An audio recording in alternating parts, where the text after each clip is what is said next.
দেবযানীর খাই খাই হেসেলে আপনাদের সকলকে স্বাগত জানাই। আজ আমি আপনাদেরকে দেখাবো কেক পপসের রেসিপি। খুব চটজলদি এটা বানানো যায় আর খুবই সহজ।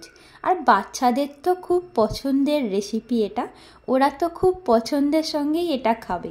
তাই আর দেরি না করে চটপট দেখে নিন।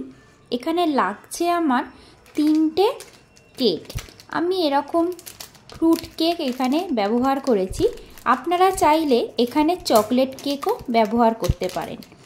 এবার আমি এরকম নিয়ে নিয়েছি 2টো ডেয়ারি মিল্ক।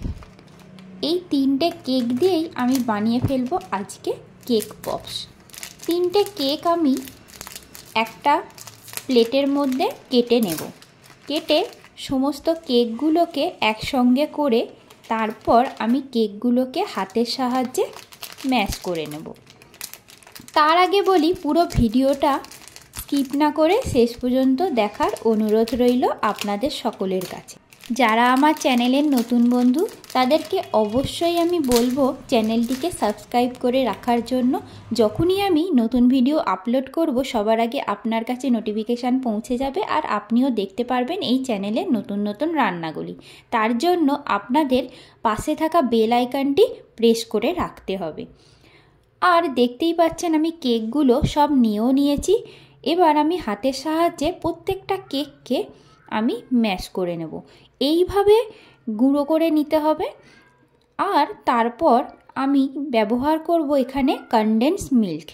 আমি সমস্ত কেক এইভাবে হাতের সাহায্যে ম্যাশ করে নিচ্ছি। আবারও সবাইকে আরও একটা কথা মনে করিয়ে দিতে চাই, যারা আমার চ্যানেলের নতুন বন্ধু আর যারা পুরনো বন্ধু আছেন তাদেরকে অসংখ্য ধন্যবাদ জানাই প্রথম থেকে আমার পাশে থাকার জন্য আর আমাকে এতটা সাপোর্ট দেওয়ার জন্য। খুব চটজলদি এই রেসিপিটা বানানো হয়ে যায়। অবশ্যই দেখতে থাকুন এই রেসিপিটা একদম শেষ পর্যন্ত।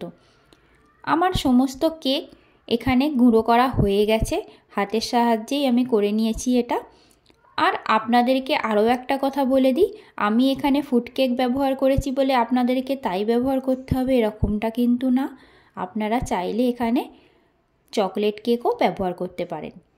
এরকম আমুলের আমি এখানে নিয়ে নিয়েছি মিঠাই মেড, এটাই কনডেন্স মিল্ক।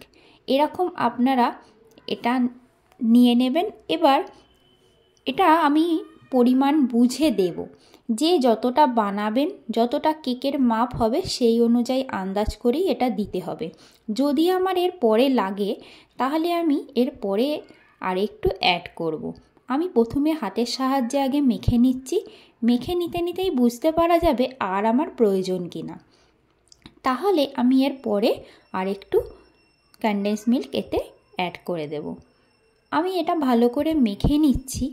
মাখতে মাখতে আবারও সবাইকে আমি বলবো, যারা এখনও পর্যন্ত আমার চ্যানেলটিকে সাবস্ক্রাইব করে রাখেননি তারা অবশ্যই সাবস্ক্রাইব করে ফেলুন। আর আমার ফেসবুক পেজ দেবযানীর খাই খাই হেসেলটাও ফলো করে রাখুন। তাহলে সেখানেও যখন আমি ভিডিও আপলোড করব সবার আগে আপনার কাছে নোটিফিকেশান পৌঁছে যাবে আর আপনারাও দেখতে পারবেন এই চ্যানেলে নতুন নতুন রান্নাগুলি।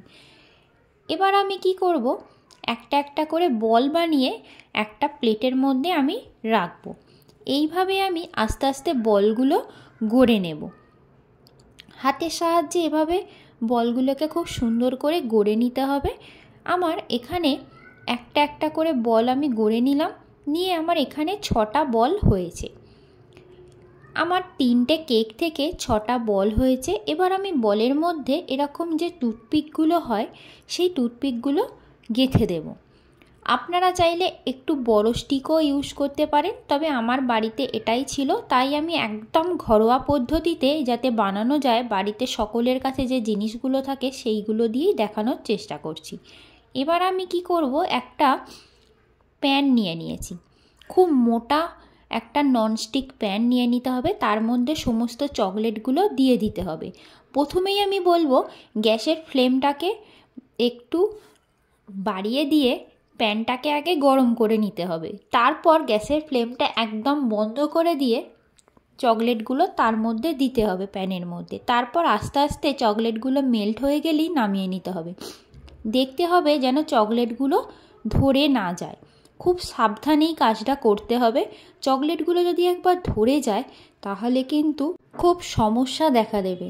তাই এই কাজটা খুব ধীরে ধীরেই করতে হবে। গ্যাসের ফ্লেমটা কিন্তু অবশ্যই বন্ধ করে তারপর এটা মেল্ট করতে দিতে হবে। আমার চকলেট মেল্ট করা হয়ে গেছে। চকলেট কিন্তু খুব তাড়াতাড়ি মেল্ট হয়ে যায়, তাই গ্যাসের ফ্লেমকে একদম বাড়িয়ে রেখে বা জ্বালিয়ে কিন্তু চকলেট মেল্ট করা যাবে না। গ্যাসের ফ্লেম বন্ধ করে দিতে হবে। এইবার আমি একটা একটা করে এই পপসগুলো নিয়ে চকলেটের মধ্যে কোট করে, আর আমি এখানে কিছু স্প্রিঙ্কেল রেখেছি তার মধ্যে কোট করে নেব। এইভাবে খুব ধীরে ধীরে দিতে হবে, দিয়ে আস্তে করে স্প্রিঙ্কেলগুলো তার উপর দিয়ে দিতে হবে। এবার আমি এখানে এই ধরনের পেয়েছি স্প্রিঙ্কেল, আপনারা যেরকম ধরনের ইচ্ছে এটা দিতে পারেন। প্রত্যেকটা একই রকমভাবে এইভাবে আমি কোট করে নেব। কোট করে স্প্রিঙ্কেলের ওপর দিয়ে আবারও একবার গড়িয়ে নেব। এইভাবে প্রত্যেকটা আমি করে এখানে রাখবো। রেখে একটু ফ্রিজের মধ্যে রাখতে হবে সেট হতে দেওয়ার জন্য। জাস্ট 5 থেকে 10 মিনিট রাখলেই একদম খুব সুন্দরভাবে এগুলো সেট হয়ে যাবে। এইভাবেই আমি 6টা কেক পপস গড়ে নিচ্ছি। দেখতে তো দারুণ হয়েছে, ওয়াও! ছোট বাচ্চা যদি কারোর বাড়িতে থাকে, শুধু বাচ্চা কেন, এগুলো বড়দেরও খুব লোভনীয় জিনিস। শুধু বাচ্চাদেরই নয়, বড়রাও কিন্তু এগুলো খেতে খুবই পছন্দ করেন, শুধু ওরা মুখে বলতে পারেন না। তাই চটপট একবার বানিয়ে আমাকে অবশ্যই কমেন্ট করে জানান কেমন হলো এই রেসিপিটা। অবশ্যই জানান, আর চটপট বানিয়ে ফেলুন। সামনেই ক্রিসমাস, তাই অবশ্যই এটা বানান, খান আর জানান রেসিপিটা কেমন লাগলো। আর যদি কোনো নতুন রেসিপি জানতে ইচ্ছে হয় তাহলেও সেটা আমাকে কমেন্ট করে জানান। এটা যার পছন্দ সেই আপনাদের বলবে কেমন হলো।